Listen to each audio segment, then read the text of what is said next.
Buenos días. Iniciamos una nueva charla sobre la historia urbana de tu ciudad.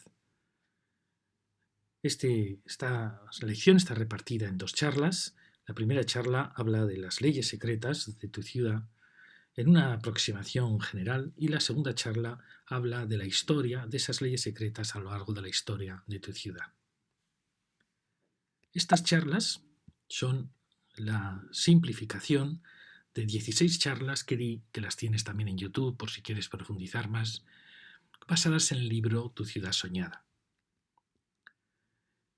En ellas trato de mostrarte qué leyes rigen la evolución de tu ciudad. Los llamo leyes secretas porque son leyes en general desconocidas, que nunca se han plasmado y que ahora un poco te voy a dar mostrarte la manera de entenderlas.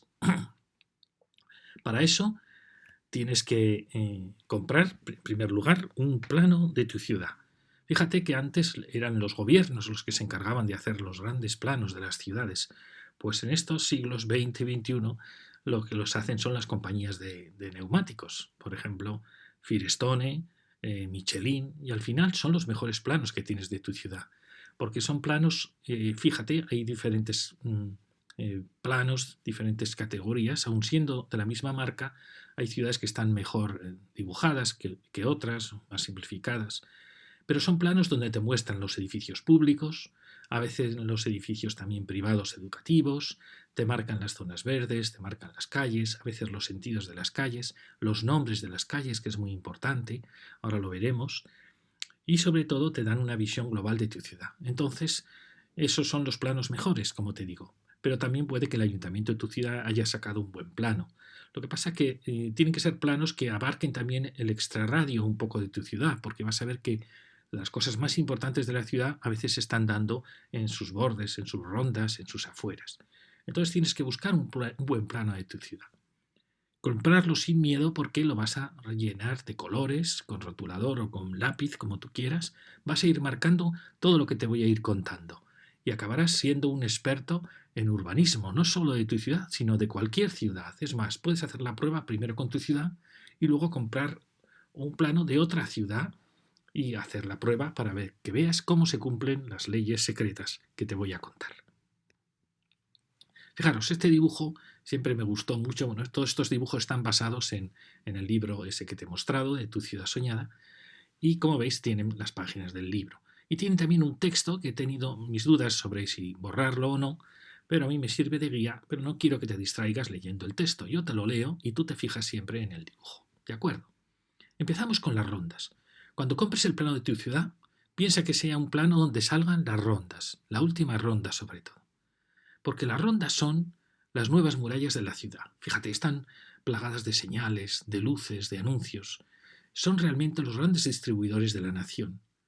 ¿Por qué? Porque las ciudades se han convertido en nodos, siempre lo fueron, pero ahora mucho más. Son nodos, son cruces de líneas vitales en un país. Y en la ciudad moderna, en la ciudad antigua, esos caminos iban al corazón de la ciudad, iban porque existía esa ciudad, se cruzaban en la plaza principal de la ciudad o en la catedral de la ciudad. Con el aumento del tráfico en los siglos, este siglo XX y XXI, al final ese tráfico no puede llegar a entrar en el centro de la ciudad. Entonces se va repartiendo pues, en las áreas logísticas o a veces incluso lo que quiere es bordear la ciudad, algo que nunca había pasado. Con lo cual, al final, esas rondas lo que hacen es impedir que entres en el corazón de la ciudad y te van dando la vuelta a la ciudad. Entonces, de cierta manera, esas rondas son las nuevas murallas de la ciudad. Recogen todo ese tráfico y muchas veces resulta que son el punto más vital de la ciudad, el que más vida tiene.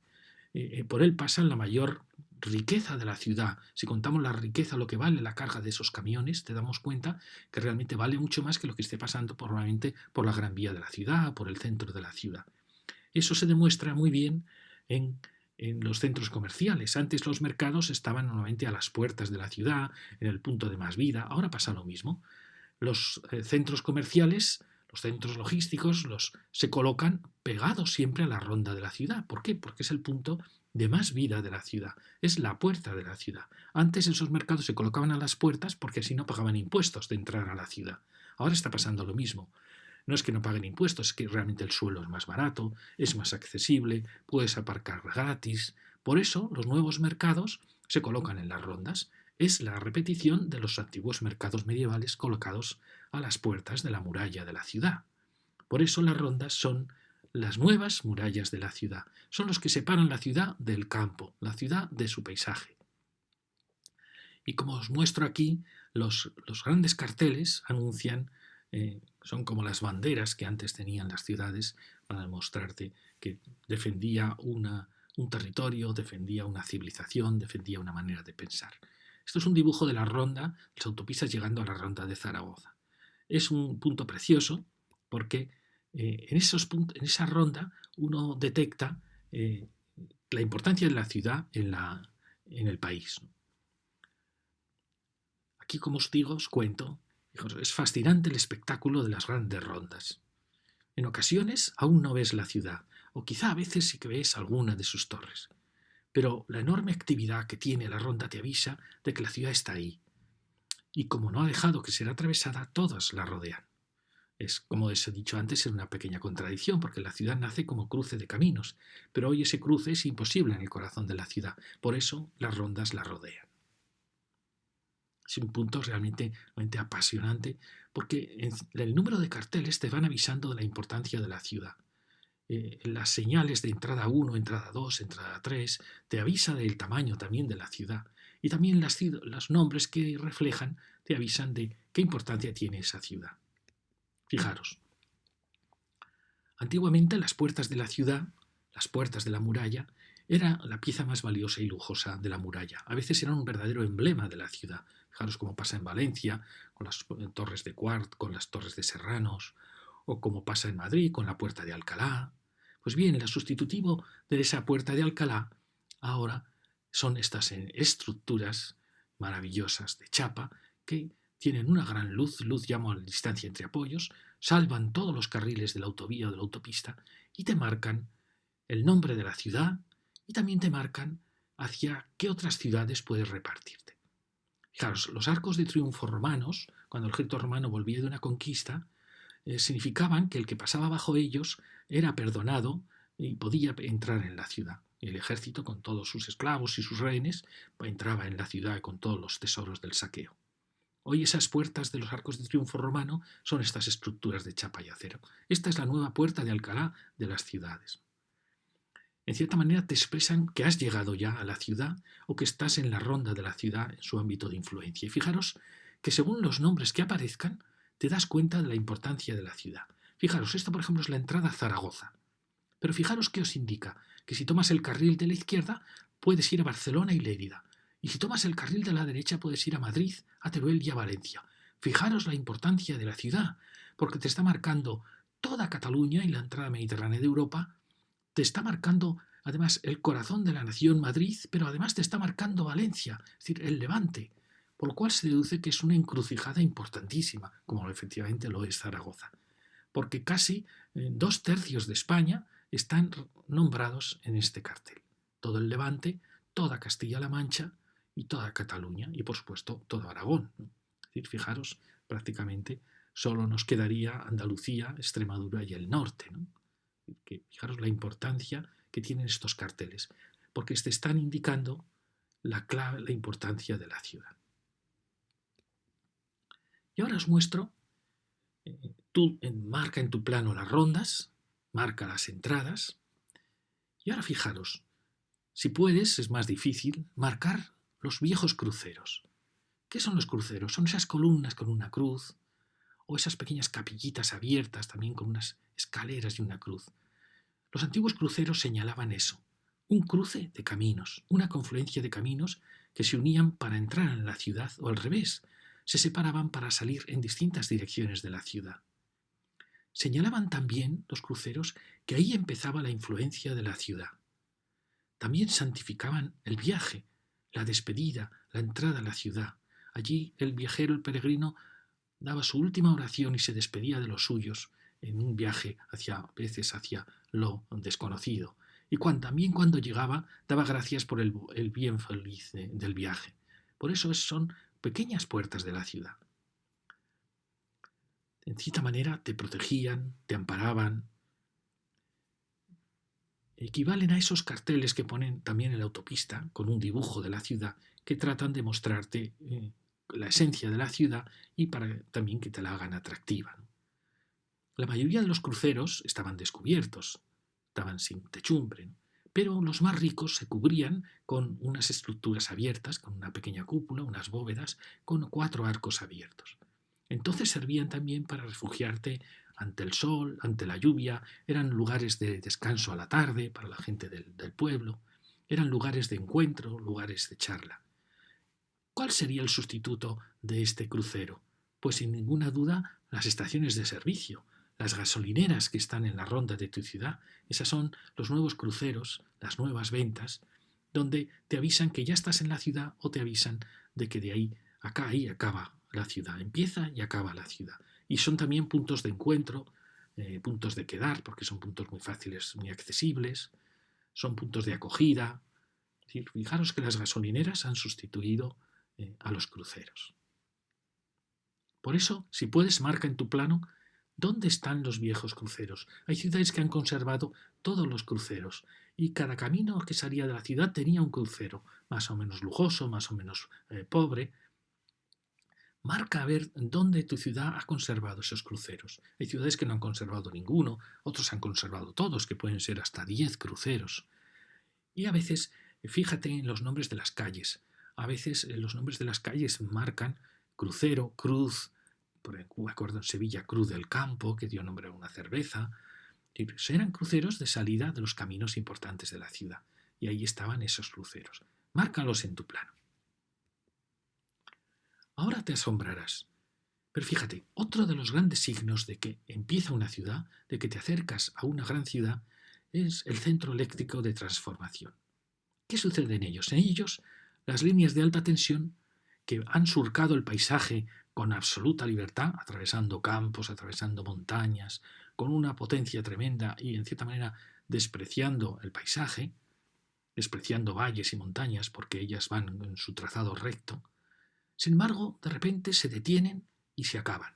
Aparecen unos complejísimos mecanismos que lo que hacen es transformar la alta tensión a baja tensión para poder atender a la ciudad sin peligro. En general, a partir de este punto, las líneas eléctricas ya van enterradas bajo las calles de la ciudad. También me recuerdan a mí los antiguos cruceros. ¿Por qué? En los cruceros el caminante rezaba una oración porque se alejaba de la ciudad hacia los riesgos del campo, porque llegaba a la ciudad y daba gracias a Dios por haber llegado. Esta domesticación de la luz, porque es domesticar la alta tensión y pasarla baja, equivale lo mismo que los carteles que reducen la velocidad cuando vas entrando a la ciudad, o indica lo mismo que indica una señal que prohíbe a los camiones entrar en la ciudad. Es como si la libertad quedase encauzada, quedase domesticada, como si el campo dejase de ser libre y pasa a ser a un ámbito diferente que es la ciudad, que es la civilizada, urbanizada. Es como si la libertad, como digo, quedase domesticada. El campo da paso a la ciudad. Y esto indica que empieza la ciudad. Es otro de los símbolos de la puerta de la ciudad. Marca en tu plano dónde están estas estaciones de transformación. Fijaros, en las últimas guerras, las guerras de Oriente Próximo, antiguamente lo primero que se bombardeaba eran los centros de transformación de una ciudad, porque dejabas al enemigo dentro de la ciudad sin energía. Después se comprobó que una vez tomada la ciudad era costosísimo reconstruir esos centros de transformación. En los últimos guerras lo que se hace es echar una especie de bomba de espuma que impide el funcionamiento de la central, del centro de transformación, y que luego esa espuma se retira y el centro de transformación está intacto para cuando la ciudad ha sido tomada pueda volver a tener energía. Fijaros lo importante que son los centros de transformación. Otro elemento muy importante que tienes que marcarlo en tu plano, por eso el plano tiene que ser amplio, son los depósitos de combustible. Cuando en el paisaje veas de repente las grandes instalaciones de depósitos de combustible, es signo inequívoco de que te estás acercando a una ciudad. Según el tamaño, según los depósitos que tenga, te darás cuenta también de la escala de la ciudad. Si es una ciudad pequeña, si es una capital de autonomía, si es una gran capital, ¿no? ¿Por qué? Porque ellos abastecen a la ciudad, abastecen a sus industrias, abastecen a sus transportes, abastecen también a las viviendas, abastecen a la región que depende de esa ciudad.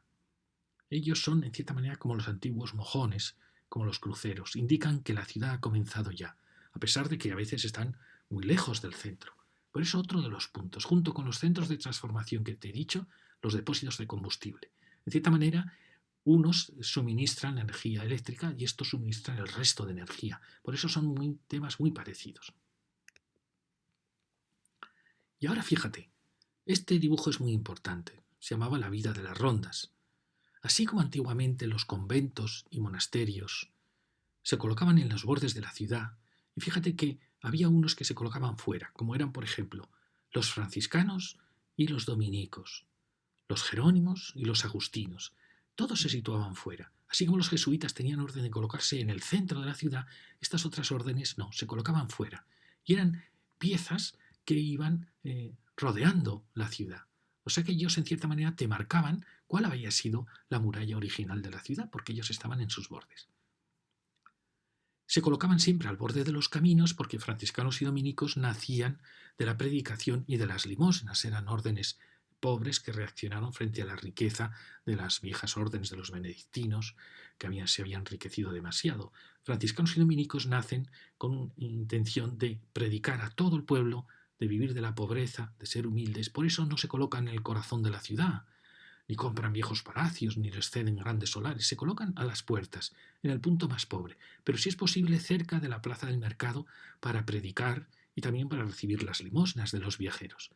Por eso veréis en todas las ciudades, luego lo veremos, como siempre a las puertas de la ciudad medieval había un convento de franciscanos y otro de dominicos. Normalmente los franciscanos, lo contaremos, estaban en el camino más transitado y los dominicos en un camino más silencioso.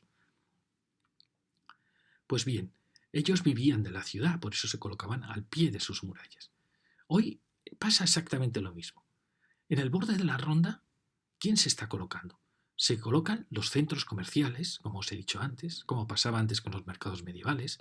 Se sitúan las ferias de muestras, algo importantísimo la feria de muestras, luego hablaremos de ellas. Se sitúan también las depuradoras, normalmente un poco más lejos, los depósitos de combustible que te he comentado, las áreas logísticas, importantísimo porque es un punto de intercambio de mercancías, de organizar las mercancías que llegan. O sea, son todo piezas sin las cuales la ciudad no puede vivir, pero que tienen tanto tamaño que la ciudad no las puede admitir dentro de la ronda, dentro de su muralla. Y también a veces las enormes, las grandes industrias. Es inevitable. Una vez que has creado una ronda, inmediatamente la vida la salta y se sitúa parásitamente, en cierta manera, a sus pies.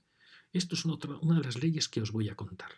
Os contaré una ley muy sencilla, la ciudad siempre tiende al círculo, otra ley más compleja, que es la ley de la homotecia, que luego la veremos, y hay una ley que en cierta manera asume esa ley, que es que la vida siempre se marcha al arrabal. Veréis que cuando los romanos hacían una calle, un foro, pensaban que la vida iba a estar allí, pero inmediatamente la vida se había marchado a la puerta de la muralla. Cuando se hacía una calle, una nueva calle, inmediatamente la vida se colocaba a los lados de esa calle. Y cuando se hacía una ronda, inmediatamente los centros comerciales, las grandes empresas, todos quieren colocarse al borde de esa ronda. Es decir, que la ronda ha nacido para resolver el tráfico de la ciudad, pero inmediatamente la ciudad la va envolviendo, con lo cual muy pronto hace falta una segunda ronda, ¿no? Fijaros lo que ha pasado en cualquier ciudad, en Madrid, fijaros en Madrid, con la M30, inmediatamente la ciudad la rodeó porque era como la nueva avenida Gran Vía de la ciudad. Se creó la M40, inmediatamente la ciudad la rodeó. Se ha creado la M50, que ya la ciudad la está también rodeando. Es decir, es una ley inevitable del urbanismo. La vida siempre se marcha al arrabal. Y ahora vamos a hablar de otra cosa muy importante. Fijaros que esto es solo un dibujo, el dibujo 64. El que quiera, como os he dicho, saber más puede ir a mis lecciones, donde hay lecciones, una lección exclusiva para esta época del ferrocarril, que es un tema muy importante. Hemos visto las rondas, las autopistas que llegan, los elementos que van rodeando esas rondas. Ahora fijaros en el ferrocarril. Marca en tu plano dónde está la línea de ferrocarril. Puede que haya dos líneas, la línea del ferrocarril antiguo, las líneas antiguas de cercanías, y puede que aparezca también la línea del AVE. O sea, puede haber una graduación de 3 categorías de líneas. Tú dibújalas todas. Fijaros que en general las líneas del ferrocarril, cuando aparece, que es en el siglo XIX, en la Revolución Industrial, él trata de llegar lo más cerca que pueda de la ciudad. Y fijaros el caso de Madrid. Madrid es un caso claro de competencia de líneas, porque había varias compañías. Las líneas del norte, que llegaban a Madrid desde el norte de España, lograron llegar bordeando el río Manzanares hasta la estación de Príncipe Pío. Bajo estos acantilados se colocaba el cuartel de la montaña. Y casi estaba al lado del Palacio Real, es decir, era un sitio de un enorme prestigio, porque las estaciones trataron de llegar a los puntos más valiosos de la ciudad. Ahora a veces asociamos la estación de ferrocarril a barrios más obreros, más pobres, más suburbiales, pero no fue así al comienzo. Esta estación logró colocarse al lado nada menos que del Palacio Real. Fijaros que siempre, muchas veces había un cuartel cerca, sobre todo en Francia, donde la burguesía quería, cuando se instalan las estaciones, quería tener al lado los cuarteles para poder trasladar las tropas y para poder reprimir sublevaciones internas de la ciudad, no externas, internas. Por eso siempre en Francia, al lado de una estación, hay un gran cuartel. La burguesía se detecta enseguida porque, aunque habla de libertad, este mundo liberal lo primero que hace son cuarteles y prisiones. Y suelen estar los cuarteles cerca de las estaciones. Pues bueno, en Madrid esta estación tenía encima el cuartel de Príncipe Pío, un gran cuartel muy importante, aunque era anterior a la estación, y luego al lado del Palacio Real. La otra compañía, la del Marqués de Salamanca, que venía de Alicante, luego venía también de Barcelona y luego de Andalucía, crea la estación de Atocha, en un sitio también fascinante, porque fijaros que está realmente todo el Retiro, el Paseo del Retiro, el Jardín Botánico, el Museo del Prado, el borde de las calles importantes de Madrid. Fijaros las dos estaciones qué sitios tan espléndidos tienen. Por supuesto, no han entrado dentro de la cerca de Madrid, se han colocado en las afueras. Con lo cual, así como nos servían antes los conventos de dominicos y franciscanos para saber dónde estaba la muralla medieval, estas estaciones nos sirven para saber dónde estaba la cerca del siglo XIX. Fijaros que, como he dicho, las dos ocupan un lugar de prestigio. Luego, como ha pasado, por ejemplo, en las estaciones que llegaron a los puertos, luego estas estaciones a veces han desaparecido y han dado lugar a otras estaciones en un punto más alejado de la línea. ¿Recordáis cuando, creo que era Ruiz Gallardón, quería trasladar a Atocha a la zona de la M30? Que probablemente habría sido un error, pero al final lo que hacía era una lógica urbana, es decir, se la llevaba a la nueva ronda de la ciudad que era la M30, cuando aquí estaba en esta ronda del Prado, de las rondas primitivas, las rondas de Madrid. O sea, por pura lógica, en la estación lo lógico era que se hubiera ido, pero a la vez la ventaja de tener una estación en puro centro es una ventaja maravillosa. Fijaros que aquí hubo otra línea, competencia del Marqués de Salamanca, que creó la estación de Delicias. Luego se hizo la ronda para unir estaciones, que en cierta manera era paralela a la vieja muralla de la ciudad. Y luego pasó que las líneas del norte exigieron una estación más amplia y se fue a Chamartín, que era un poco el límite de la ciudad moderna que ya se estaba haciendo en aquellos años 50-60. Es decir, que las estaciones se van trasladando. Ahora está pasando que se han ido creando nuevas estaciones de AVE, algunas en puntos muy, muy alejados, demasiado alejados. Por ejemplo, ha pasado en Burgos, está pasando en muchas otras ciudades, que la estación del AVE se coloca en un punto muy alejado de la ciudad. O lo mismo va a pasar en Barcelona con la estación de Sagrera. Es una pena porque realmente lo ideal es reutilizar esas maravillosas estaciones. En Barcelona tenían la maravillosa estación de Francia, que la pobre pues va a quedar prácticamente sin uso, cuando podría haber sido una maravillosa estación de AVE. En España, así como en otros países de Europa, respetan mucho y tratan de conservar lo antiguo y volverle a dar un uso en España, somos en eso muy diferentes.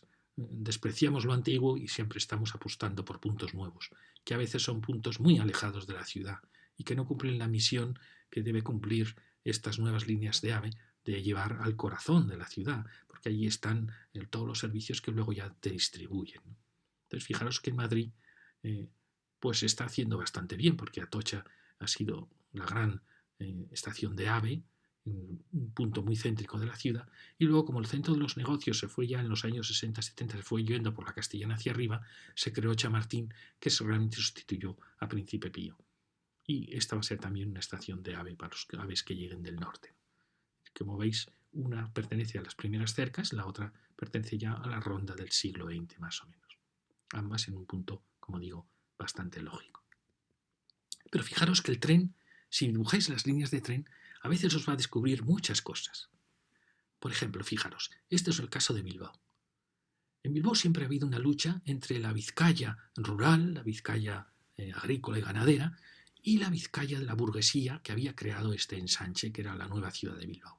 Siempre la ciudad vieja se opuso a que se hiciera la ciudad nueva y se llevaban muy mal. ¿Por qué? Porque esta era una sociedad agrícola, una sociedad tradicional, y esta era una sociedad burguesa, liberal, que fue la que creó las empresas, las industrias de la ría. Entonces, fijaros, los ferrocarriles de la Vizcaya rural van llegando con apasionantes y difíciles recorridos hasta el casco viejo. Achuri viene desde el Duranguesado y es una estación de una línea que llega desde el este de Vizcaya, que ahí se colocó a los pies de la vieja ciudad del casco viejo, la estación de Achuri. Venía también incluso desde San Sebastián. Lezama era otra estación, se colocó también atravesando la montaña, se colocó también en el borde de la vieja ciudad y venía del otro interior de Vizcaya. Plencia venía desde la zona también de la costa de Vizcaya, y se fue colocando también en el borde de la ciudad, pegado a las grandes montañas que rodean Bilbao, en otro punto. Fijaros, Bilbao tenía, por lo tanto, 3 estaciones que procedían de la Vizcaya rural. Pero ¿qué hizo la burguesía cuando creó el gran ensanche de Bilbao, que es una ciudad fantástica? Pues primero creó líneas, primero para enlazar con Madrid, que fue la gran línea, que luego fue la línea de Renfe, con una maravillosa estación en Abando, asomando casi como con hostilidad hacia las viejas estaciones de la Vizcaya rural.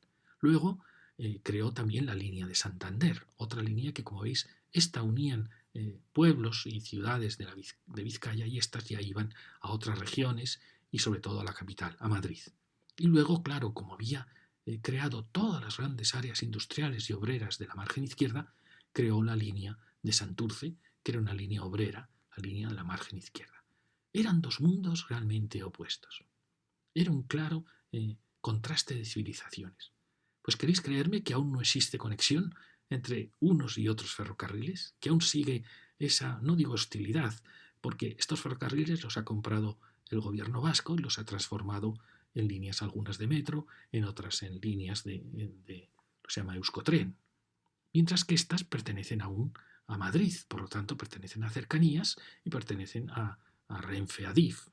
Y está la lucha de la autonomía, y os habréis oído siempre en Cataluña y País Vasco que quieren que Cercanías pasen a ser de las autonomías, cuando eran líneas realmente construidas por toda la nación, eran las líneas de Renfe.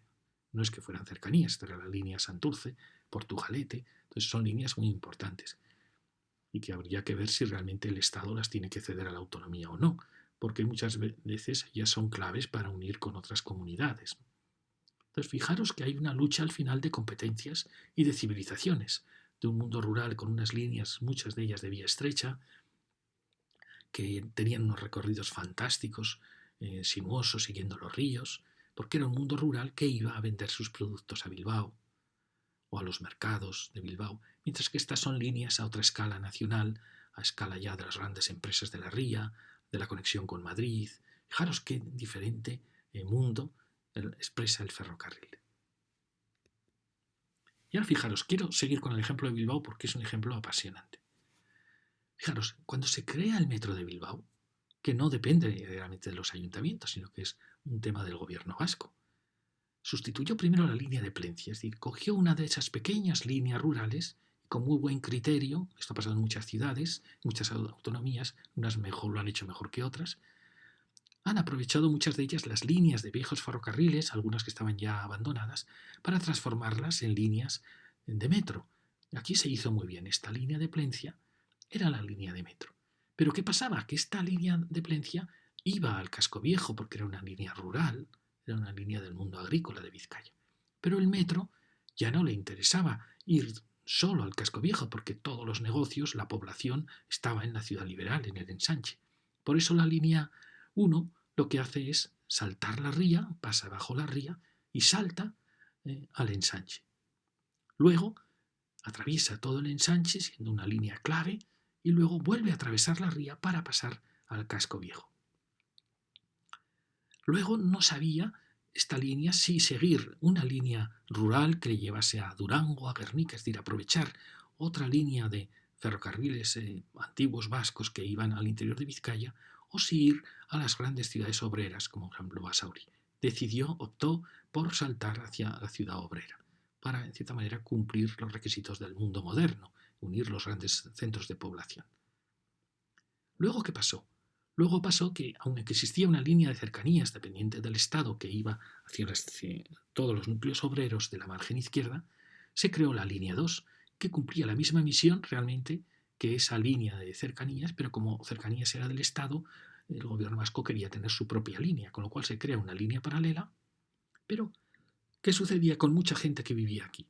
Que realmente trabajaba en la margen derecha, en las zonas lujosas de la margen derecha. Por lo cual era preciso el famoso puente colgante, el puente tan famoso, símbolo de Bilbao o de Vizcaya, cumplía esa misión, traspasaba a población empleadas de la margen izquierda a la margen derecha. Pues eso es lo que hace la línea 2. Como quiere traspasar mucha población obrera para atender las viviendas de la zona de la derecha, salta y se une con la línea 1.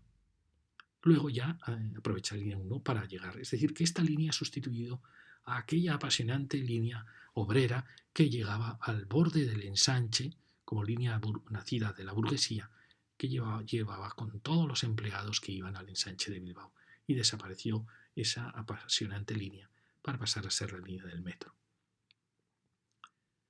Era apasionante ver, cuando yo trabajé en Bilbao, a primeras horas de la mañana, cómo la gente que venía de esta línea, que venían de la margen izquierda, corrían a toda velocidad para intentar coger la línea que iba hacia la margen derecha. Yo pensaba, aquí se ve un poco la condición humana. No es que fueran un recorrido trágico, ¿no? Pero era ver cómo había un trasvase de población brutal de las muchachas que iban a trabajar a las grandes mansiones, a las viviendas de la margen derecha. Es decir, que aún siguen existiendo esas fronteras sociológicas en Bilbao. Pues bien, aquí os cuento un poco todo eso que pasaba. Y en cierta manera el metro que está mostrando la complejidad de las dos orillas, está mostrando las diferentes clases sociales, está mostrando la pérdida de empleos con toda la desmontaje de toda la industria vizcaína, de la margen izquierda, y la lucha de competencias entre el metro y los viejos ferrocarriles. Aquí también pasa que en el gobierno, en el mundo vasco, hay tres poderes. El poder del gobierno vasco, que es un poder centralista, creado en la democracia, el poder de las viejas diputaciones, que coinciden con cada provincia, y el poder central, ¿no?, del gobierno de Madrid. Es decir, que hay tres poderes. Y no creáis que se llevan bien los tres. Por eso las diputaciones a veces no quieren perder el dominio de sus ferrocarriles frente a la centralidad del gobierno vasco. Es decir, que hay competencia, también sigue existiendo con un nuevo poder, que es el gobierno vasco. Se ha creado como una nueva competencia. Lo lógico sí que sería que todos estos viejos ferrocarriles de los núcleos vascos pasasen a ser líneas de metro. Yo lo he comentado muchas veces. Ha pasado, por ejemplo, en la Comunidad Valenciana, que lo han hecho muy bien. Un poco peor lo han hecho en Cataluña. Pero hay regiones donde se han conservado todas estas viejas líneas y se han transformado en metro. Y es realmente una maravilla, porque tienes el trazado hecho y te llevan al corazón de la ciudad.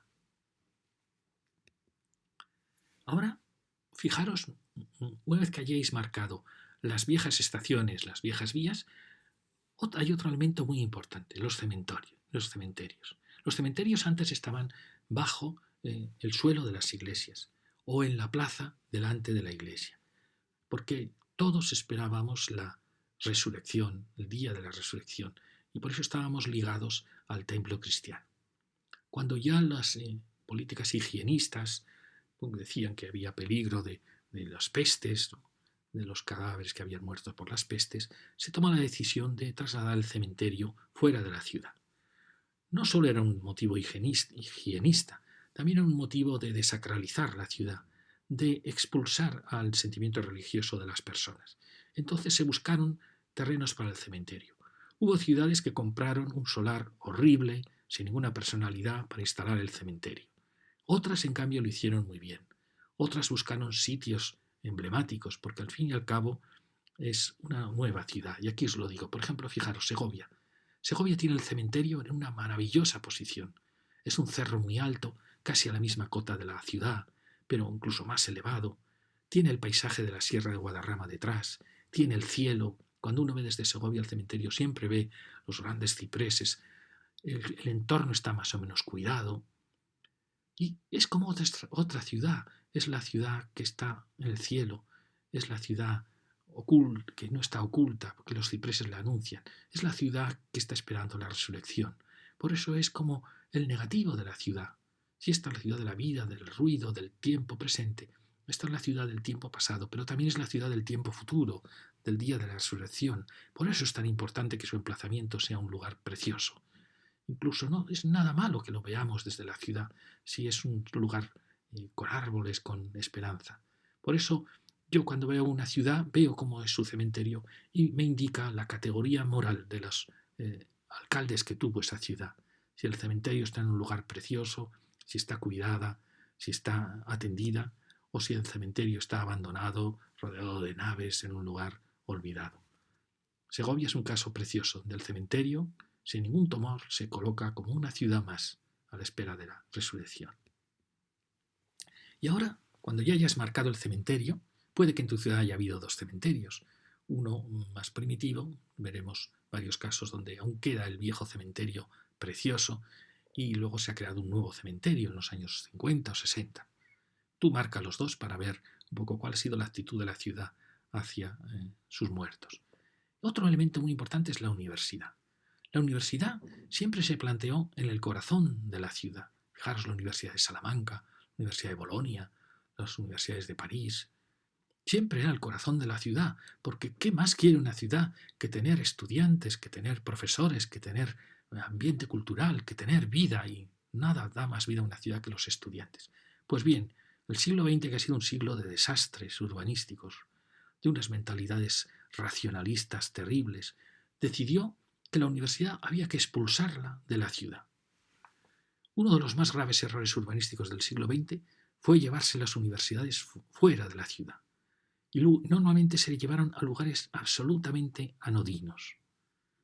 Por ejemplo, fijaros el caso de La Coruña, una ciudad rodeada de mar, como era La Coruña, con muchísimos edificios militares o portuarios semivacíos. Podía haber tenido una universidad en su puerto, podía haber tenido una universidad en su centro, en los cuarteles que rodean su centro, podía haber tenido una universidad en la península que rodea hacia el mar. Habría sido una universidad preciosa, pero no. Se decidió llevar muy lejos, lejísimos, sin pensar en cómo los estudiantes iban a ir hasta allí, sin pensar en cómo iban a vivir los estudiantes, en dónde iban a vivir. Fue una verdadera aberración. Y no solo esto lo hizo La Coruña, lo hizo Madrid con su Universidad Autónoma, lo hizo Valencia, lo hizo Barcelona, lo han hecho todas las ciudades. Más tarde, ¿qué ha pasado? Por desgracia, este error inmenso no se ha resuelto, pero el rectorado, a eso sí, claro, el rector no quería estar tan lejos y los rectorados se han ido marchando al corazón de la ciudad, a edificios fascinantes, preciosos, dando al mar. Lo mismo ha pasado en Bilbao, el rectorado se marchó al Ensanche, como no. En La Coruña se marchó a la antigua maestranza. Es realmente asombroso y vergonzoso. Que los rectores hayan decidido trasladar las universidades lejos de la ciudad, pero ellos han vuelto al centro. ¿Qué hay que hacer? Volver al centro con la universidad, sin ninguna duda. No hay cosa más bonita que una ciudad estudiantil, con estudiantes, con librerías, con bares, con cafeterías, con todo aquello que atrae, con bibliotecas, todo lo que atrae el mundo estudiantil, también con residencia. Tantos cascos viejos que están sin alquilar, abandonados, podrían ser viviendas de estudiantes, podrían vivir allí los estudiantes y crear un ambiente estudiantil. Entonces, ¿qué hay que hacer? De transformar estas universidades, venderlas a empresas, a centros tecnológicos, a empresas que quieran tener un lugar alejado de la ciudad, en un ambiente ajardinado, libre, cerca del aeropuerto, como suelen crear muchos de estos parques tecnológicos, y trasladar de nuevo todas las facultades a los cascos viejos.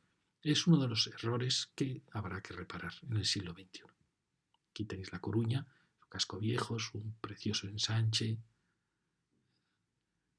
el mar rodeándola. Pues bien, desde aquí no se ve el mar, está en una zona de prados, sin ninguna personalidad, en una de las ciudades más fascinantes de España. Como os digo, hay que volver a los centros. Pero fijaros que Barcelona cometió el mismo error.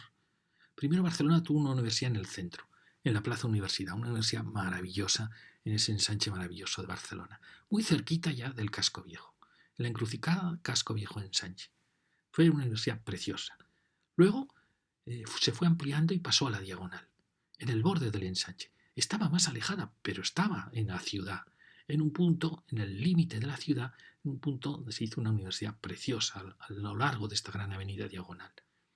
Y conformó un espacio urbano muy bello, un espacio años 60, de grandes edificios, sus jardines, una magnífica universidad. Pero luego las nuevas teorías nacidas en parte de los CIAM, de los arquitectos del movimiento moderno, que no hicieron más que locuras y destruir la ciudad, decidieron que la universidad se tenía que llevar al Vallés. Era un valle paralelo, un lugar sin personalidad, sin accesos, me refiero sin accesos para los estudiantes, sin viviendas donde pudieran vivir los estudiantes, sin residencia, imposible. Fijaros que una ciudad marítima y su universidad en un valle detrás de la cordillera de Collserola, por supuesto sin ver el mar. Además, valles, como pasó en Bilbao es un caso exactamente igual. Se marchó la primera universidad, la de Deusto, estuvo al lado de la ría, la siguiente ya se marcha al valle de Asúa, lejísimos. Además, son valles que al estar cerca de las grandes ciudades están plagados de infraestructuras, de autopistas, de rondas, ¿no? Y yo me pregunto, ¿acaso no estaba el borde marítimo en Barcelona, por ejemplo, infrautilizado, Poblenou, como se demostró después en las Olimpiadas y en el Fórum, cómo se demostró la enorme capacidad que tenía todo este frente, porque estaba con empresas abandonadas, la enorme capacidad que tenía para desarrollar la ciudad? Pues no, se llevó a la autónoma. Un inmenso error también de Barcelona.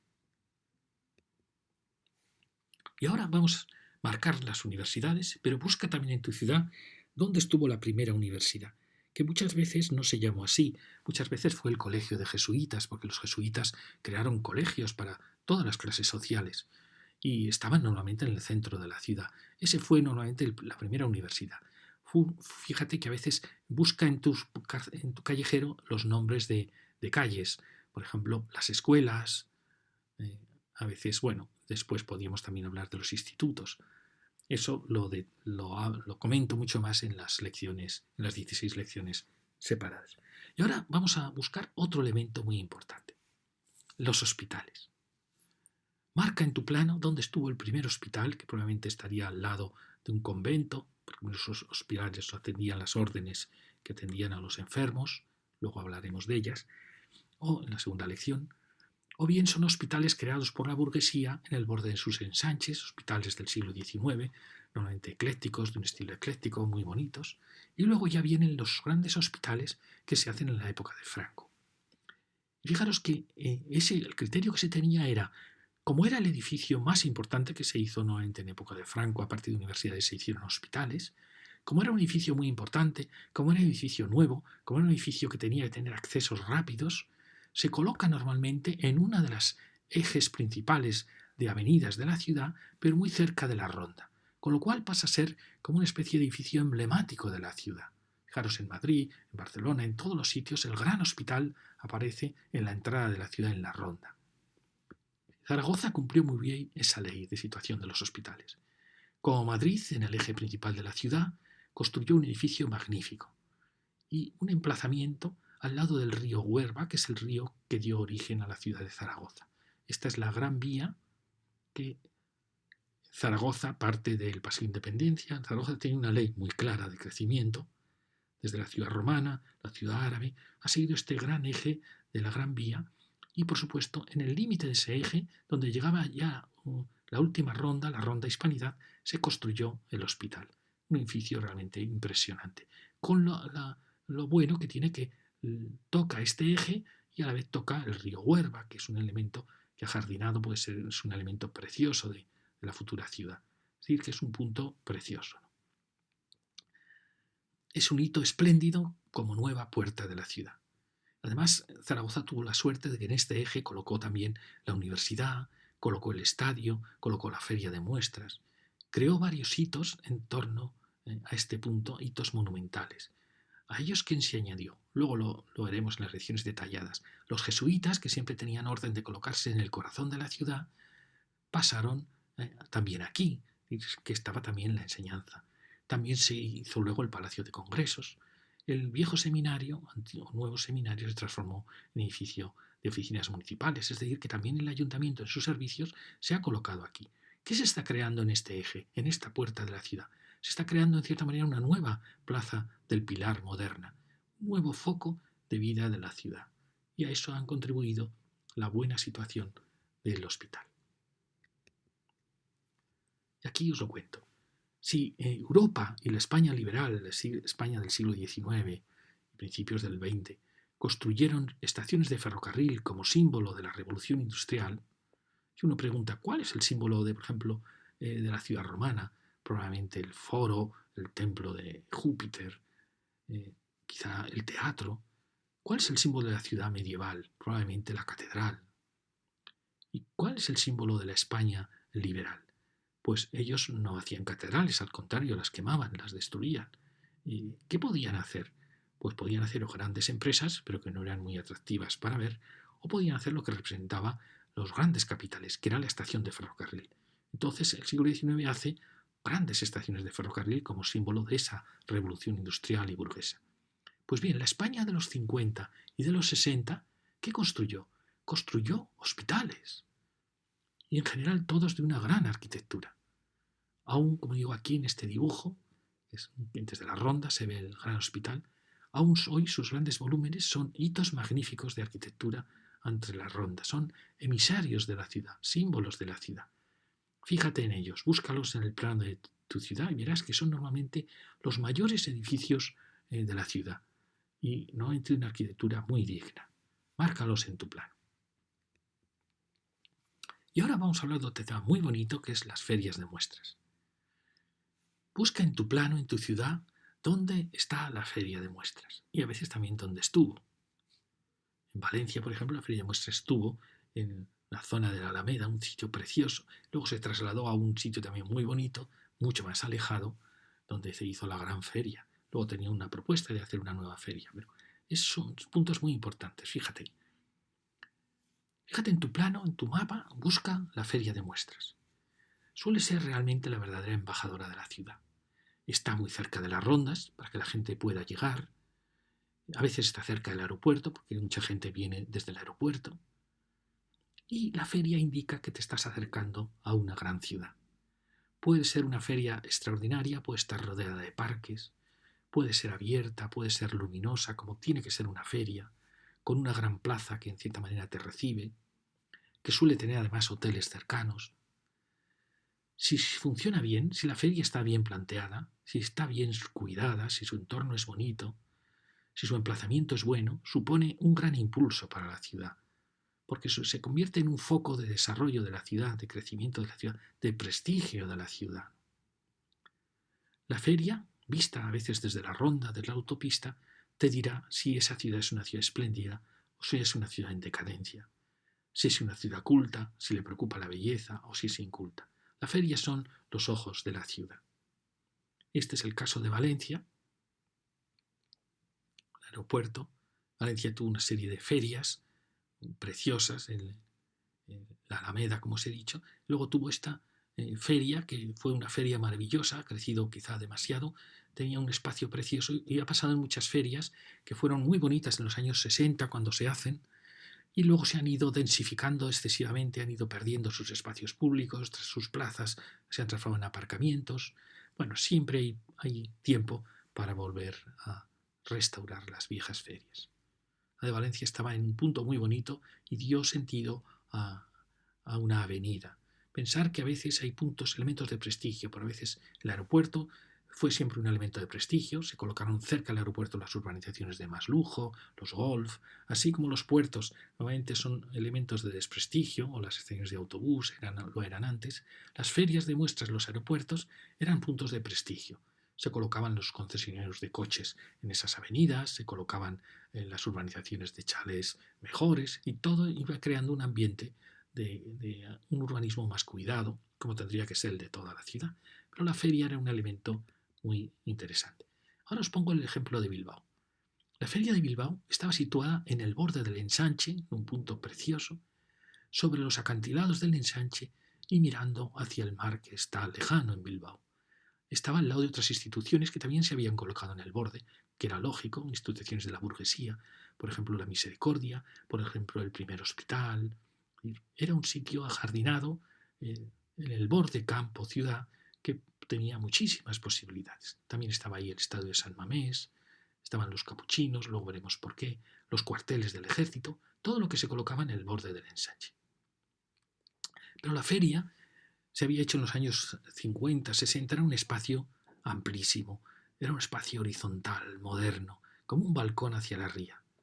Era un espacio fascinante. Yo lo recuerdo de pequeño como un lugar donde además siempre que ibas te regalaban cosas, folletos, caramelos. La feria era como un mundo nuevo. Era realmente la apertura al exterior, a un mundo moderno y nuevo que realmente contrastaba con el mundo del ensanche y anunciaba un mundo moderno de cierta manera de felicidad. ¿Pero qué pasó? Pues pasó como en muchas ferias. Su propio crecimiento la fue ahogando, la fue densificando, perdió sus plazas de entrada, perdió toda la gracia que tenía, perdió sus jardines, se convirtió en un enorme contenedor de hormigón y sin ningún valor, sin ningún atractivo. Entonces la ciudad decidió trasladarla a otro lugar. Creo que fue un error, porque siempre había posibilidad de haber mejorado este espacio y se llevó a un lugar donde había habido una gran fábrica. Dentro de este proceso de desmantelamiento de la industria, un proceso gravísimo que se llevó a cabo España con la democracia, desmantelar toda la industria para ser esclavos de Europa y de China, pues desmontamos una gigantesca industria y allí se trasladó la feria. Se trasladó a una antigua marisma, porque el río Nervión antes desembocaba por ahí, un antiguo cauce del río, por lo tanto un sitio no muy bueno, en un espacio sin ninguna personalidad, rodeado de barriadas sin ninguna personalidad. La feria dejó de ser la embajada de Bilbao, primero porque se fue de su propio municipio, dejó de ser su plaza mirador, dejó de ser su jardín. Hoy el espacio de la feria ha sido ocupado por el nuevo San Mamés. El crecimiento del estadio, el nuevo San Mamés, derribó la feria y se ha construido ahí. Pero toda esta cornisa tan preciosa ha sido uno de los problemas que tiene Bilbao, siempre densifica excesivamente, las ciudades más brutales en densificación de España y del mundo, ¿no? Bilbao, por tanto, perdió su balcón, perdió su paisaje y perdió su feria. Otro elemento que tienes que marcar en este gran plano, que ya empezará a estar lleno de manchas de rotulador, son los estadios. Aquí os pongo el ejemplo de Valencia. A mí siempre me impresionó cuando iba a Valencia el enorme Mestalla. Había quedado en el corazón de la ciudad nueva, en el punto más valioso de la ciudad nueva, era un verdadero gigante, ¿no? Lo que había sido un lugar de borde, pero muy bien situado, era algo muy céntrico. Tiene sus ventajas un gran estadio céntrico, pero sin duda puede también estar muy bien en el borde urbano como pieza de transición ciudad-campo, porque eso le da posibilidad de aparcamientos, posibilidad de áreas deportivas, posibilidad de ampliación. Ha sido preciso casi un nuevo siglo para ver construir el nuevo Mestalla, a pesar de todos los problemas que ha dado. Curiosamente se ha colocado, si este se colocó en la línea de salida por la costa hacia Barcelona, este otro también se colocó en un eje importante de la ciudad. Es decir, en ese aspecto el criterio era muy bueno. El estadio apoyaba uno de los ejes. Y curiosamente también en uno de este se colocó cuando todo esto aún no estaba desarrollado y este también un punto donde ya empieza a estar desarrollado todo ese eje.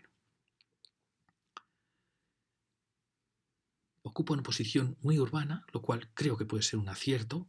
Creo que la ciudad no debe ocupar el campo, y menos en Valencia, que el campo es muy valioso, es un verdadero vergel. Entonces, es bueno que el estadio esté dentro de la ciudad, pero eso es posible mejor en ese límite ciudad-campo, ¿no? Porque además es un monumento de arquitectura impresionante de su escala y que puede muy bien ser un embajador de la ciudad, puede ser muy bien ser visto desde el exterior de la ciudad, ¿no? Me pregunto si este estadio no genera a la larga los mismos problemas que ha creado el viejo Mestalla. Además, este eje ya tenía el Palacio de Congresos, con lo cual ya tenía un eje de vitalidad. quizá se podía haber ido a otro eje más desasistido de la ciudad. Entonces, fijaros cómo al final los estadios, que fueron un elemento en los años 50 y 60 de alegría para la ciudad, porque era el lugar de encuentro del domingo, daba muchísima vida a las calles, con bares, cafeterías. Pues ¿qué pasó? Pasó como con las ferias, que empezó a crecer, empezó a hacer ampliaciones y se fue convirtiendo en un gigante que ya no cabía en ese ambiente. Fijaros que ha pasado un poco también, como con los estadios, como con las ferias. Entonces, marca en tu ciudad porque verás que ha habido mucha discusión sobre los estadios. Aquí os pongo el caso. Fijaros, el tema de los estadios, fijaros el caso de Madrid, que al final optó por reconstruir el Bernabéu, ¿no? Cuando la primera criterio urbanístico de los estadios era hacer nuevos estadios, alejados de la ciudad, y vender el suelo del estadio como era natural para suelo urbano, porque era un suelo carísimo. En Valencia pasó que no se vendía, que no era tan caro, en fin, hay sus problemas. En Zaragoza también se ha discutido mucho. Ahora lo vamos a ver a dónde se iba el nuevo estadio. Tú puedes marcar en tu plano dónde está tu estadio y si han hecho ya un nuevo estadio o dónde te lo llevarías tú. Fijaros que últimamente el criterio de las grandes ciudades ha sido mantener el estadio, en contra de la opinión de muchos de los promotores que decían que este suelo valía mucho, podíamos hacer un estadio nuevo con grandes instalaciones. Pues yo creo que con buen criterio Barcelona optó por reformar su estadio, tiene sitio y puede quedar precioso, y lo mismo ha hecho Madrid. Con lo cual, por un lado, no ocupan nuevo suelo, lo cual siempre es bueno, no es una operación inmobiliaria, que siempre son sospechosas, y han mantenido el estadio en el corazón de la ciudad, si es posible sin agobiar excesivamente los barrios que la rodean. Pues Bilbao ha hecho al final lo mismo. Después de discutirse mucho a dónde se iba el estadio, Bilbao será una de las pocas ciudades que mantendrá la posición de su estadio antiguo, pero construyendo uno nuevo en su lugar. El estadio antiguo ocupaba un borde del ensanche, solo la feria de muestras le separaba de la cornisa hacia la ría. Al desaparecer la feria, el nuevo estadio ha llegado hasta ella. Es una pieza muy bonita. También el antiguo San Mamés tenía un gran arco precioso que sujetaba las gradas. Aquí, como en España somos así, pues ese arco lo derribamos y el arquitecto Foster lo copió luego en su estadio que hizo en Londres, porque era una idea genial. Y hemos hecho un nuevo estadio, un edificio muy interesante también, que está muy cerca de donde estaba realmente el viejo estadio, es decir, que realmente ocupa parte del estadio antiguo y la feria. Creo que es bueno para la ciudad que se haya mantenido este hito, que hayan mantenido esta dotación. La pena es que esta pieza que hubiese generado un espacio ajardinado ante ella, porque es como un gran anfiteatro antiguo, va a ser rodeado, en ese afán especulativo, va a ser rodeado de edificaciones muy densas que lo van a ocultar. Además, pasaba que la nueva entrada a la ciudad se ha hecho por aquí. Se podía haber llegado a un espacio fascinante en que Bilbao habría demostrado una continuidad de parques desde el Parque Doña Casilda hasta aquí, hasta el viejo hospital del Ensanche, pero todo eso siempre, como digo, en Bilbao se trunca por ese afán desmedido de densidad, ¿no? ¿Qué puerta podría haber tenido Bilbao? ¿Qué entrada se hubiese visto este espacio al entrar? Fijaros que las ciudades se hacen siempre, muchas veces, a base de errores. Y el caso de Zaragoza también es un caso muy interesante. Al igual que sucedió en Valencia, el Estadio Romareda ha quedado en el nuevo polo que os conté de actividad de la ciudad. En origen era el borde de los ensanches, pero hoy es una puerta centro de la ciudad. Lo mismo le pasa al hospital, el Palacio de Congresos, los nuevos bancos. Es un centro de un enorme futuro. Y el estadio parece que empieza a sobrar. Alguien piensa, ¿qué pinta en este espacio de tanta vida un edificio que está toda la semana muerto, ¿no? Su situación realmente era muy buena cuando se construyó, pero efectivamente las otras opciones le están empujando. Se ha debatido mucho sobre si debía irse al este, a estos barrios del este de Zaragoza, si debía irse al sur, a los nuevos barrios de Valdespartera. Si aplico una de las leyes que os voy a contar, la ley de la homotecia, el criterio sería que habría que seguir este eje y trasladarnos efectivamente a los barrios del sur. Y crearíamos un hito en la nueva ciudad. Las nuevas ciudades interresidenciales necesitan también sus grandes hitos, y es verdad que aquí ya hay demasiados grandes edificios buenos, y que quizá esta podría irse hacia allí. Quizá este hubiera sido un punto bueno. Creo que Zaragoza también están planteando, no lo sé, mantener el estadio donde estaba. Y ahora, si has marcado ya los estadios, hay una pieza que no todas las ciudades la tienen, pero que es muy, muy importante, que es el antiguo monasterio de Jerónimos. Fijaros, los Jerónimos es una orden hispana fundada que tuvo un gran apoyo de los monarcas de la Casa de Austria. Fijaros que Carlos V se retira a Yuste, en un monasterio jerónimo. Felipe II construye el Escorial para los jerónimos. Fijaros, en todas las ciudades en que hay monasterios jerónimos, a veces muy alejados, a veces más cercanos a la ciudad, pero es una orden hispana muy ligada a la monarquía. Por eso suenan monasterios fantásticos. También pasó en Zaragoza con el monasterio donde está hoy Santa Engracia. Los jerónimos en Madrid se colocan siempre lejos de la ciudad, en un paraje de olivares, que era donde está el retiro.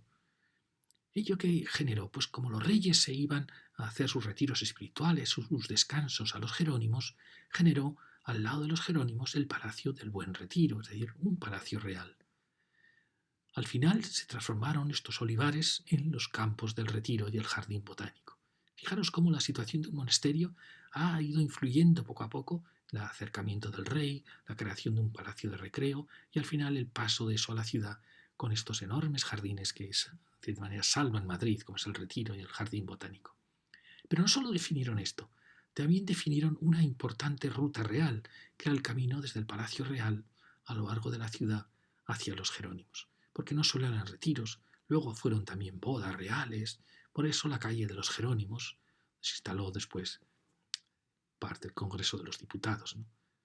Formaron así una área natural, formaron un eje de prestigio, un área natural, que es el equilibrio del área natural que tenía el Palacio Real. Madrid quedó rodeado por dos zonas verdes impresionantes. En Zaragoza hay otro elemento, en otras ciudades, además de los jerónimos, hay otro elemento también muy importante que por desgracia no todas las ciudades las tienen, o si las tenían han desaparecido, que eran los cartujos.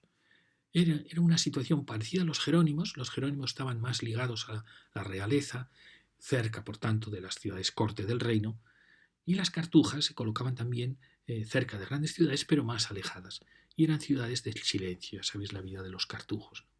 Zaragoza fue un caso, fijaros, la cartuja de Granada, la cartuja de Sevilla. Fijaros lo importante que han sido las cartujas en la historia de las ciudades españolas. Marca a ver si en tu ciudad hubo cartuja.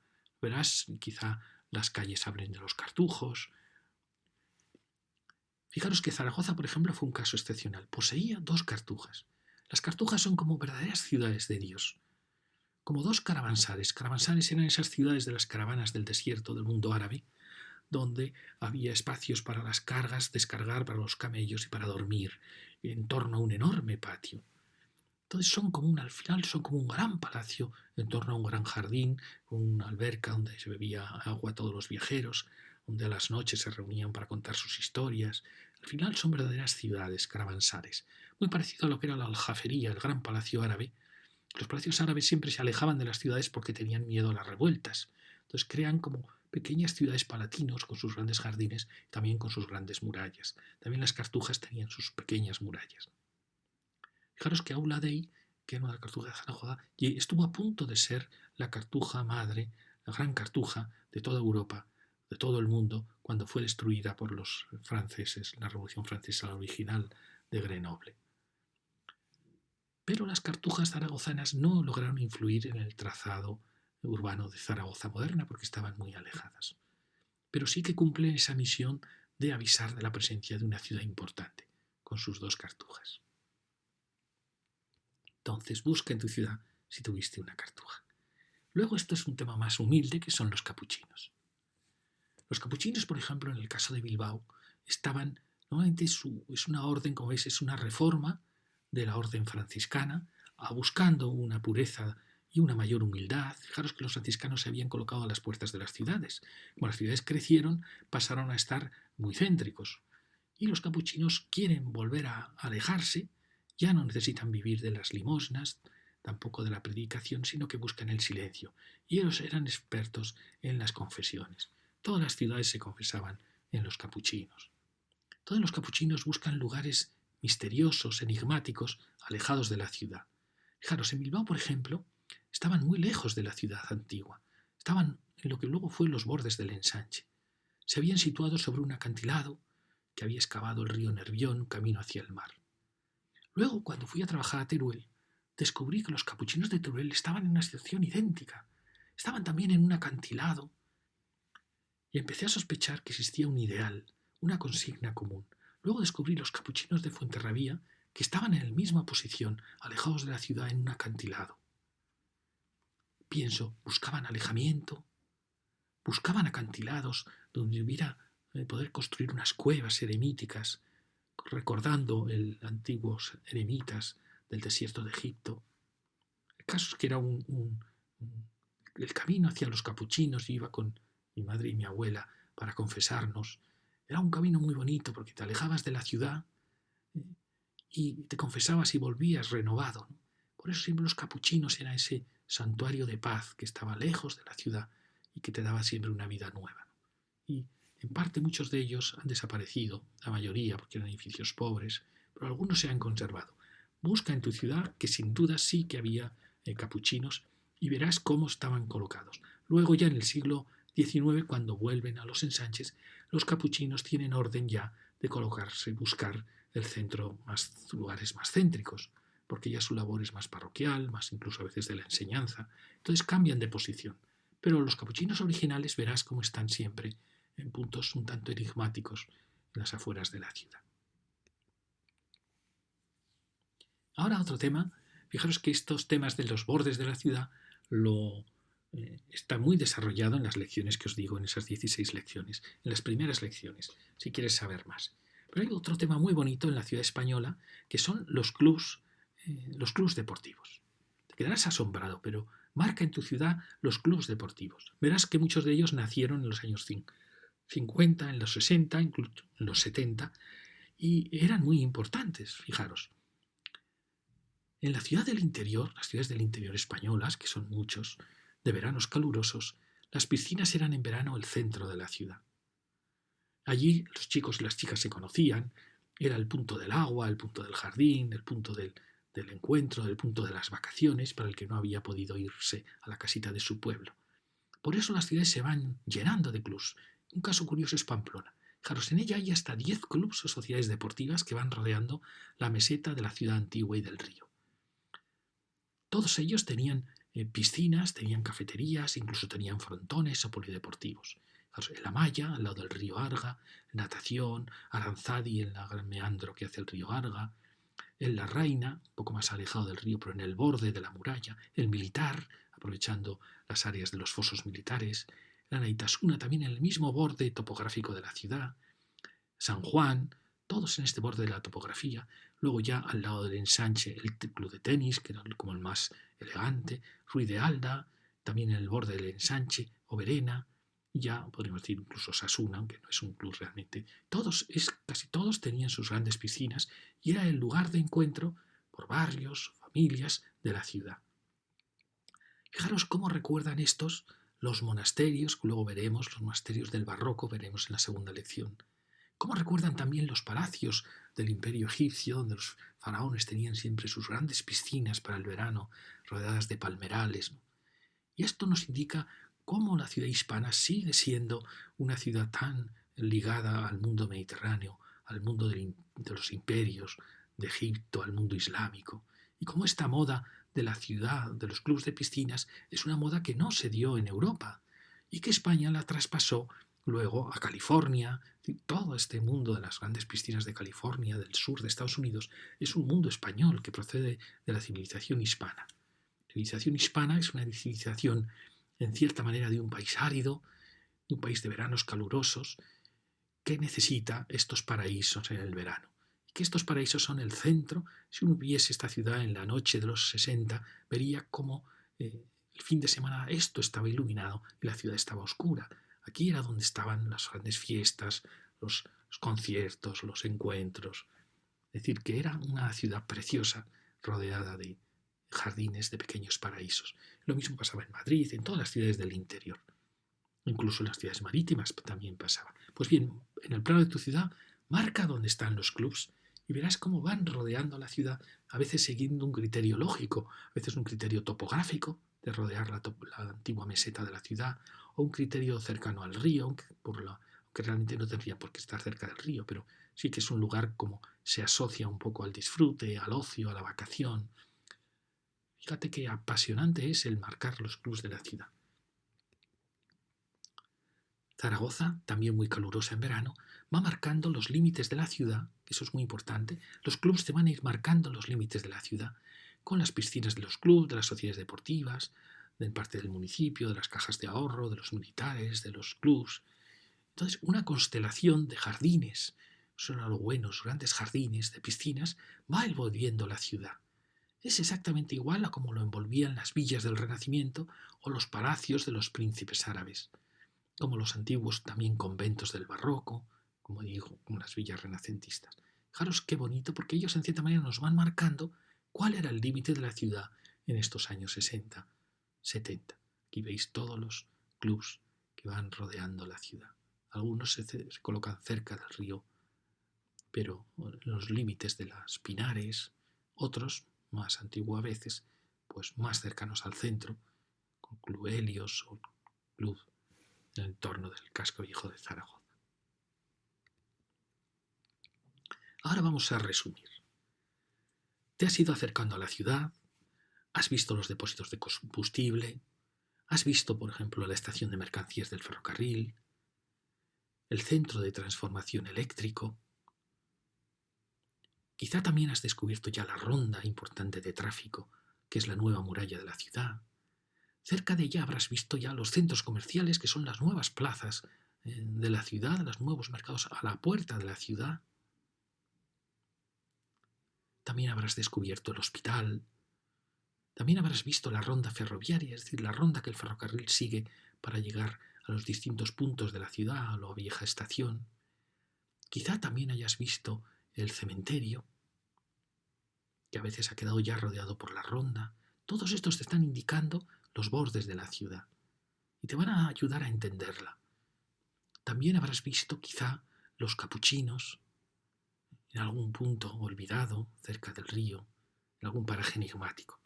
Quizá también habrás visto algo muy importante que solo cuento en las lecciones detalladas, el silo del cereal. Cuando España después de la guerra estuvo a punto de morir de hambre, el gobierno creó los grandes silos, es decir, de cierta manera expropió el mercado del grano y ella incorporaba todo lo que se produjera de cereal en España y le daba un precio fijo.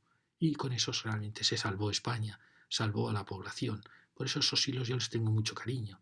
Son como los viejos silos. Sabéis que en Egipto realmente no había hambre, porque los faraones en los templos eran a veces enormes silos de trigo para conservar el trigo en los años malos, en los años de sequía. Por eso los silos son tan importantes.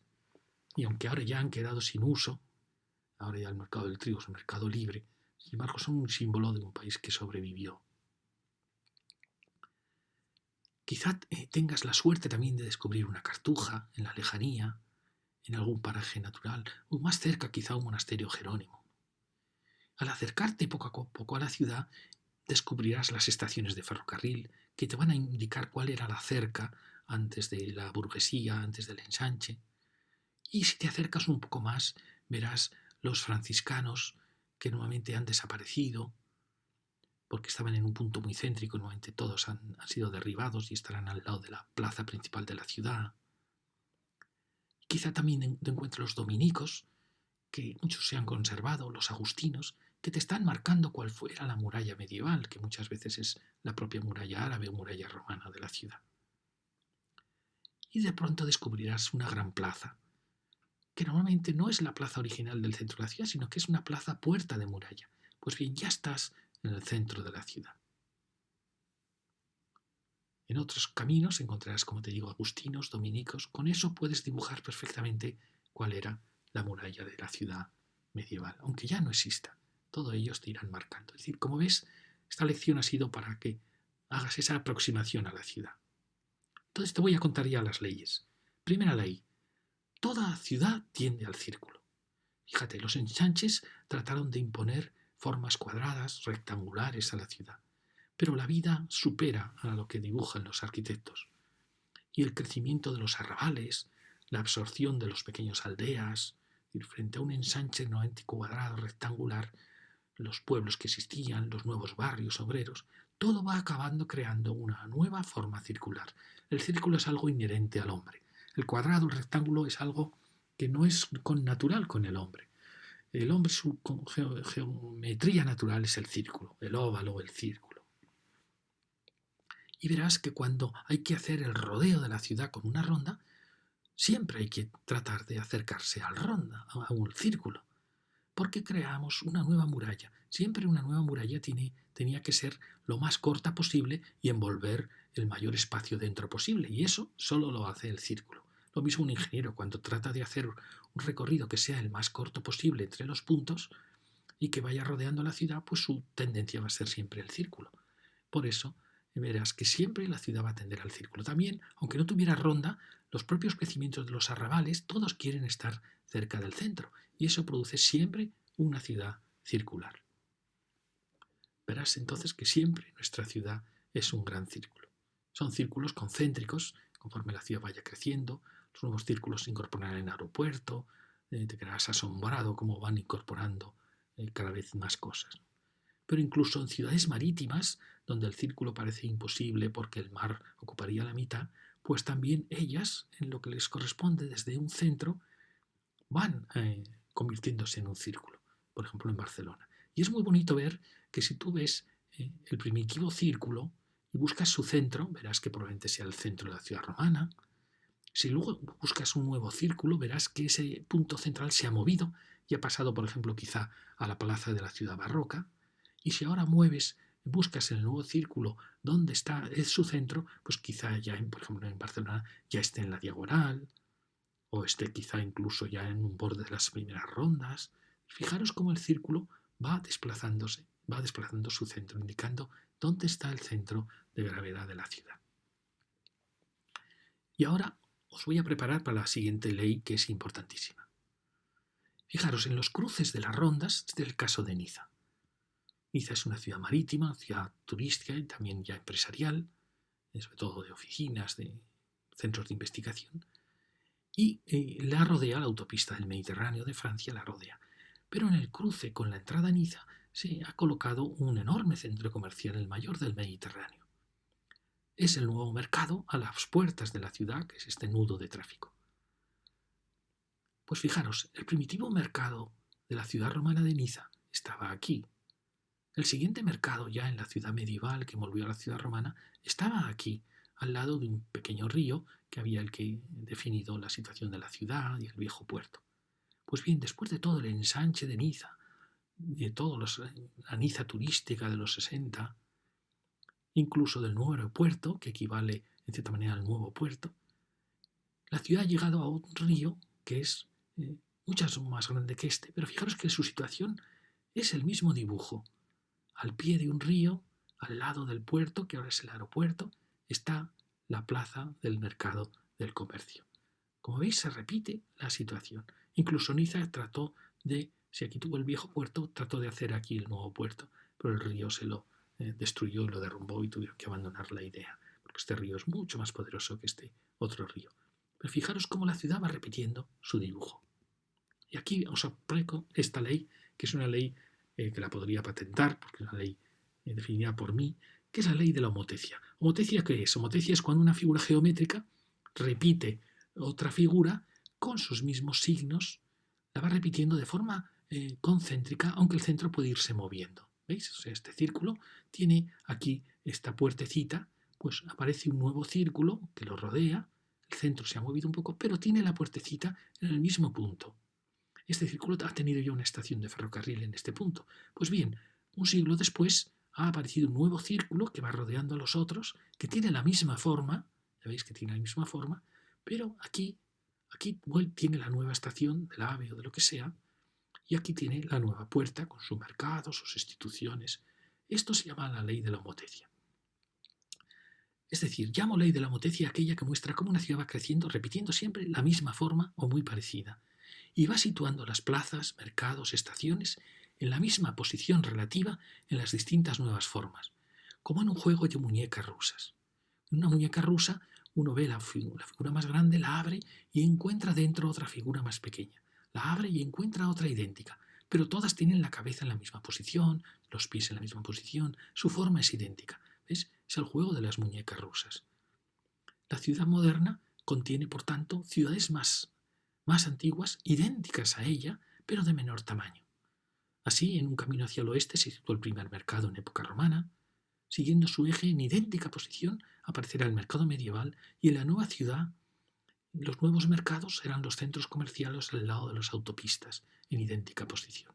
Lo mismo podremos ver con estaciones, con hospitales, con ayuntamientos. Probablemente el primer ayuntamiento estuvo aquí, el segundo se coloca aquí, probablemente las oficinas nuevas estén aquí, como lo hemos visto en el caso de Zaragoza. Esta es la que yo llamo la ley de la homotecia. Fijaros que esta ley tiene a veces significados simbólicos muy misteriosos. Mirar. Otro ejemplo de homotecia. El escudo de Bilbao, que lo conoceréis por el escudo de la camiseta del Atleti, lo forma la gran torre barroca de San Antón, que es una maravillosa iglesia, una torre barroca enorme, y un gran puente romano que dio origen a la ciudad, un puente de un arco. Es decir, la ciudad nace con una fortaleza, era un castillo, esta iglesia antes era un castillo, y un puente. Es decir, Bilbao nace por cruzar un río, cerca del mar, pero alejada del mar, cruza un río y una fortaleza, un puente y una fortaleza, una línea horizontal y una vertical. Pues bien, 600 años después, este dibujo se va a repetir en el Arenal. Pero ya no es una iglesia, porque la burguesía ya no quiere oír hablar de religión. ¿Qué es? Pues es uno de los símbolos de la burguesía. Os dije que un símbolo de la estación. Quizá me equivoqué. Quizá el verdadero símbolo de la burguesía es el nuevo gran teatro de la ópera. Bilbao ya no hace aquí una iglesia, sino que hace un gran teatro de la ópera. Es el teatro burgués. Han pasado 600 años. Y por supuesto hace un nuevo puente maravilloso, que es el primer puente del Arenal. Y habían generado, si aquí se había generado la primera plaza mayor de la ciudad, aquí han generado el Arenal, que es la gran plaza de la ciudad en esta época. Luego, fijaros que esto, por tanto, es homotético del primero. Está repitiendo la misma posición, las mismas formas. A mediados del siglo XX, frente al ayuntamiento, se está creando otro foco. También se hace un puente, un precioso puente que giraba para que pasaran los barcos, y se creó un centro del transporte público. Empezó a ser un centro, pero no logró tener la fuerza de estos otros. Pero como veis, la posición es la misma. Un gran edificio público, el ayuntamiento, los transportes, lo cual lo convierte esto en una plaza y un puente. Pues bien, a finales del siglo XX había un enorme puente que saltaba unas cotas altísimas del ensanche. Tenemos ya el siguiente puente, el que ya no hacía falta que fuera levadizo porque era altísimo, los barcos podían pasar. Y a sus pies de ese enorme puente aparece el Museo Guggenheim, museo hecho por un arquitecto norteamericano, californiano, que no conocía para nada Bilbao, que no sabía casi nada de Bilbao, plantea un gran edificio, el Museo Guggenheim, que pasó a ser el emblema de Bilbao. Fijaros que vuelve a ser de nuevo una torre barroca, exactamente igual a la torre de San Antón, pero ahora es un museo. Es decir, si en esta burguesía antirreligiosa el símbolo era ya el teatro, porque su sociedad era toda una sociedad un poco de falsarios, este siglo XX y XXI, que ya no cree ni en la Iglesia, ni en Dios, ni tampoco cree en la burguesía, su símbolo son los museos. El museo, el arte, es el símbolo de esta nueva aristocracia de los snobs, ¿no? En cierta manera repiten, como veis, repite la misma forma. Si ahora dibujásemos esto que aparece cuando vais a Bilbao por la autopista, ese símbolo que os he dicho de los carteles de la ciudad, está representado por el Museo Guggenheim. No sé si representan también al puente, pero sería el mismo símbolo que tiene la camiseta del Atleti, la torre y el puente. Una torre, además barroca, como es esta, y el puente. Fijaros qué enigmático es esto. El mismo símbolo que dio origen a la ciudad. Se está repitiendo inconscientemente, porque el arquitecto que hizo esto no tenía ni idea de esta historia que os estoy contando. Esto le llamo yo homotecia. El nuevo museo es al ensanche como San Antón lo fue al casco viejo, y al igual sucede con sus puentes. Y podríamos seguir. Aquí había un puente levadizo precioso, el puente de Deusto, que unía la ciudad con los nuevos barrios ya de la posguerra de Deusto. Y curiosamente, años después, como pasó aquí primero fue el puente, luego el museo, se ha hecho la gran torre del rascacielos de Iberdrola de Bilbao. Es curioso, estamos repitiendo, ahora ya no es el museo, sino que ahora son las grandes corporaciones eléctricas para más INRI, ¿no? Basta ver lo que está pasando con la luz ahora en España. El nuevo poder, ¿no? La electricidad, la energía, con el puente. Ha sustituido a los museos, ha sustituido al ayuntamiento, ha sustituido a la ópera burguesa, ha sustituido a la iglesia. Es todo simbólico. Y ahora fijaros, y ahora se está creando al lado de un nuevo puente que se hizo aquí, el puente Euskalduna, donde estaban los viejos astilleros desmontados, como os he contado, este desmontaje de España que se hizo en la democracia. Se ha construido el nuevo Palacio de Congresos, el nuevo Arenal, el nuevo estadio del Atleti, y sobre todo el Palacio de Congresos, que recuerda mucho realmente al teatro Arriaga, al teatro de la burguesía. Ahora son los palacios de congresos. El símbolo de las ciudades de la democracia, os lo conto en esas lecciones, son los palacios de congresos. Toda ciudad tiene que tener un palacio de congresos, aunque sea un pueblo de 10 habitantes. Y todo el dinero, todas las inversiones, un palacio de congresos. Como si un palacio de congresos, que sí puede estar muy bien, pero realmente no sé si todas las inversiones de la ciudad deben ir a un palacio de congresos. Pero bueno, está muy bien que lo tengamos. Es decir, que al final se está creando, si os fijáis, un espacio que también empieza a ser un espacio de reunión, de encuentro, muy parecido a todas estas secuencias que hemos visto. Esto llamo yo la ley de la homotecia. Búscala en tu ciudad. Busca en tu ciudad cuál fue el símbolo de tu ciudad en la Edad Media, cuál fue el símbolo de tu ciudad en la época moderna, cuál es el símbolo de tu ciudad ahora. Es decir, si tuvieras que elegir un dibujo para ponerlo en la autopista para alguien que va a llegar a tu ciudad, ¿qué pondrías? ¿Qué edificio pondrías? ¿O qué escultura, o monumento, o puerta, o parque? Y piensa a ver si esa es la esencia de tu ciudad. Aquí os lo tengo dibujado. Si una torre fortificada y un puente dieron origen a Bilbao, se convirtieron en el símbolo y su escudo, y a su vera se generó la plaza, el mercado, el ayuntamiento, 700 años después, el nuevo Museo Guggenheim y el puente de la Salve, que salta al ensanche, forman de nuevo una torre barroca y un puente, y definen el nuevo emblema de Bilbao. Esto es una motecia ya llevada al extremo, es una motecia simbólica, una motecia figurada, una motecia arquitectónica. Y ahora otro tema muy importante, más complejo, con el cual ya acabo, que es el eje vital de la ciudad. Toda ciudad va creciendo, como os he dicho, en una homotecia, pero ¿qué eje sigue? ¿Por qué en ese dibujo que os hice de los óvalos que se van ampliando, por qué se amplían hacia una dirección y no hacia otra? Pues eso lo llamo yo el eje vital de la ciudad. Mira, fíjate cómo la calle vital de la ciudad se va trasladando en homotecias, siguiendo la ley que os conté antes de la vida siempre se marcha al arrebal.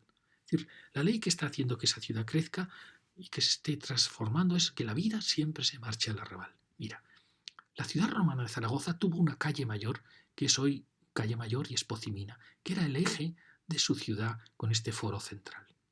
Pero incluso cuando los romanos la hicieron, el arquitecto puede dibujar, el urbanista puede dibujar intenciones con sus calles, pero inmediatamente la vida se marchó aquí. Inmediatamente la vida se trasladó a los bordes de la ciudad, a donde estaban las puertas de la ciudad. Y se formó esta calle, donde estaba el mercado, donde estaba la calle del tubo, de los bares, la calle del Coso, que es el nuevo calle, realmente la nueva calle mayor de la ciudad. Y esta pues se fue apagando, sí tenía las instituciones, pero no era ya la calle vital. La vida se había marchado al arrabal. Pero al hacer este proceso, la ciudad está empezando a crecer, como veis, y está escapando. Luego va a venir la muralla árabe. ¿Y qué va a pasar?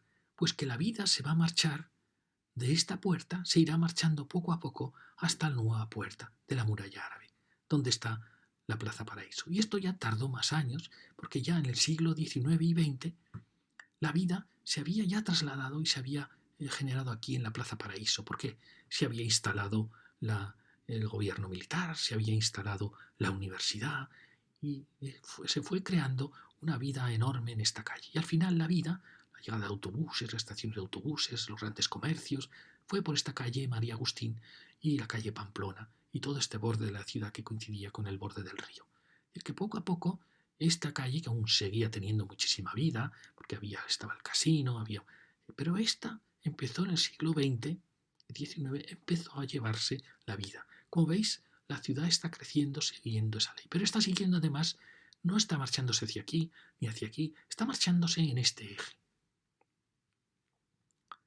Luego, la ciudad siguió hasta la avenida de Goya, que era otra calle que empezó a llevarse la vida, pero no tuvo tiempo de hacerlo, porque se creó, ya es el siglo XX, y la Ronda Hispanidad al final del siglo XX se está llevando la vida.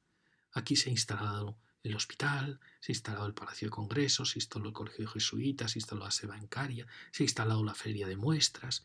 Es decir, que al final el punto de máxima actividad de la ciudad probablemente se esté compitiendo entre este y este, que era la Plaza Paraíso.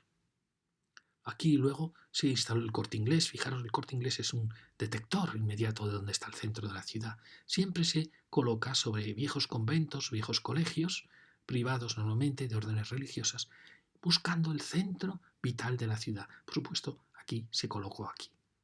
Galerías Preciados estaba aquí, muy cerca de la puerta de la ciudad romana, y acabado dando vida. Pero el Corte Inglés, que es más moderno, se sitúa aquí. Y esto podría ser ahora mismo el centro realmente vital de la ciudad, en competencia con este otro gran centro. Fijaos que el proceso es clarísimo. Pero ¿qué eje han seguido? Pues curiosamente han seguido el eje que va a Valencia. Es decir, esta ciudad, aunque ha tenido momentos en que el eje principal fue este, en época árabe, hacia el Palacio Árabe, en época de Felipe II, el eje también era este y generó la Avenida de Madrid, pero al final está triunfando siempre este eje, que es lo que yo llamo el eje vital de la ciudad. Es decir, que si juntamos la ley de que la vida siempre se marcha al arrabal, de que toda ciudad tiende al círculo, y que la ciudad va creciendo en homotecias, y que además va siguiendo un eje vital, tenemos perfectamente dibujada en la ciudad. Entonces busca en tu ciudad cuál fue ese eje vital, que pudo haber cambiado de dirección. Por ejemplo, en muchas ciudades del Valle del Ebro, el eje vital en la Edad Media iba hacia el Mediterráneo, iba hacia Valencia. Pero cuando España se unifica y la corte pasa a estar en Madrid, el eje a Valencia, de todos los pueblos y ciudades del Valle del Ebro, empieza a perder fuerza y empieza a cobrar fuerza el eje a Madrid.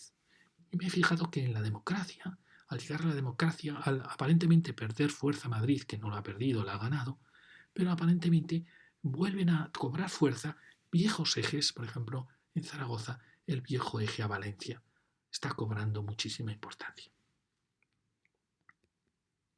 Fijaros, este es el caso de Valencia, que es un caso precioso.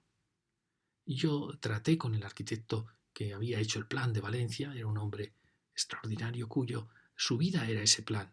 Y él me comentó que Valencia era una ciudad que aunque tenía el mar, ¿no?, y esa tendencia hacia el mar, él quería que todos los barrios que habían crecido en torno a la ciudad fueran igual de buenos. Y para eso lo que quería era en todos los radios de salida de la ciudad colocar una dotación. Y así lo hizo. Fijaros, en este eje se colocó la Universidad Politécnica. En este otro eje se colocó el Archivo del Reino de Valencia. En este otro eje se colocó el Palacio de Congresos y el nuevo estadio. En este otro eje, una antigua prisión, se colocaron las consejerías. En este otro eje colocó Mercavalencia. En este otro eje colocó la Ciudad de la Justicia. Él quería lograr una ciudad equilibrada en todas las direcciones. Me acuerdo que participé en la intención de un promotor que quería construir en la avenida de Ademuz, avenida Pío XII, creo que se llamaba, y quería hacer viviendas, de cierta manera, de un cierto lujo, porque estaba el Palacio de Congresos, pero a la vez se estaba desarrollando otra actuación en la que se llamaba Avenida de Francia, que iba hacia el puerto. El puerto había sido un lugar ya un tanto degradado en el viejo puerto. Y en cierta manera el arquitecto pretendía que ir contra esa tendencia hacia el mar y crear una ciudad igualitaria. Pero fijaros, a pesar de las intenciones de los urbanistas que equilibraban todos los radios de la gran ciudad circular de Valencia, con todos estos que os he contado, al final la ciudad posee un eje vital, que sin ninguna duda va hacia el mar. El camino al Grau, la avenida del Puerto, hoy avenida de Francia, que hace desplazar todo el círculo imaginado por el arquitecto y hace mover su centro de gravedad. ¿Hacia qué avenida? Hacia la avenida del Reino de Valencia, que cruzó el ensanche, hacia la avenida de Francia, al final va a ser el eje de vida, el eje de prestigio. Es inevitable. Las ciudades tienen sus leyes, sus impulsos desconocidos, y nos arruinarán nuestras iniciativas, nuestros objetivos de equilibrio, de justicia entre barrios. Al final, ¿qué pasaba? Que las viviendas de esta promoción se podían vender mucho más caras que las viviendas de esta promoción. ¿Por qué? Porque en cierta manera habían detectado que a pesar de ser el puerto una zona degradada, al final las mejoras del puerto, la tendencia natural de la ciudad hacia las playas, que al final este era el eje vital de la ciudad. Y es el que hace que Valencia, en vez de ser un círculo, vaya siendo una forma, alargándose hacia el mar. Ese es el eje vital de la ciudad. Y fijaros en Sevilla. Me pregunto yo, ¿cuál es el eje vital de Sevilla? Como todas las ciudades, Sevilla tiende al círculo. Y yo pensé, pues el eje vital será la avenida de la Palmera, el eje sur, el eje que lleva hacia el mar, ¿no? Pero me equivoqué. Fijaros, aquí se hizo el hospital, se hizo el estadio, en la avenida Palmera, se hicieron facultades universitarias, se hicieron urbanizaciones, había un golf. Todo indicaba que este podía ser el eje vital de la ciudad. También en la calle Sierpes había seguido siempre ese eje, hacia la catedral, desde el centro, siempre en esa dirección, los jardines, el nuevo hotel Alfonso XII, el Parque María Luisa. Todo había seguido ese eje, pero surgió otro eje. Hacia el barrio Nervión, un barrio que se construyó de casitas ajardinadas, dio prestigio a esta dirección. Además, en esta dirección estaban los jesuitas, el colegio de jesuitas, aparecieron hoteles, estaba el estadio también, era la calle Dato, la calle Montoto, es decir, al final había aquí otro eje en competencia con el eje de la Palmera. Apareció también un centro comercial. Luego llegó la estación del AVE, que se colocó aquí. En la época de la Expo se fomentó, estaban ya las urbanizaciones del Aljarafe, se creó toda la actividad de la Expo, la nueva Torre de Sevilla, y como pugnando por equilibrar la ciudad hacia el oeste.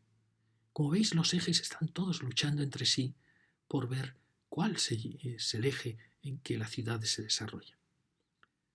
Me da la impresión que este es el eje que va a triunfar, que aquí se está creando ya un punto de tantísima vida que equivaldría a las antiguas puertas de Santa Cruz de Sevilla, y que se está marchando la vida hacia aquí, y que está venciendo al eje de la Palmera, que está venciendo al eje de la Expo, que está venciendo a los ejes del norte, que nunca quizá tuvieron demasiada vida. Fijaros que aquí también está el aeropuerto, está la feria, se instaló el AVE. Es decir, que al final, a pesar de la forma ovalada hacia el sur que tuvo la ciudad antigua y tiene la ciudad nueva, da la impresión que el eje va a pasar a ser el eje que va hacia el oriente. Y muy bien, con esto acabo estas charlas. Es un dibujo que representa ese libro de Tu ciudad soñada. Es un dibujo de cuando yo era pequeño en una ciudad lluviosa del norte, con los grandes trolebuses, en una época que fue sin duda maravillosa y que me dio el tema de la portada, una de las portadas que se probó para el libro en su presentación para América. Y como te he dicho, en la lección 2 vamos a hablar de esto mismo, pero transformado en lo que fue la historia de la ciudad. Y si quieres verlo con más detalle, tienes las 16 lecciones que encontrarás en la historia de tu ciudad. Muchas gracias.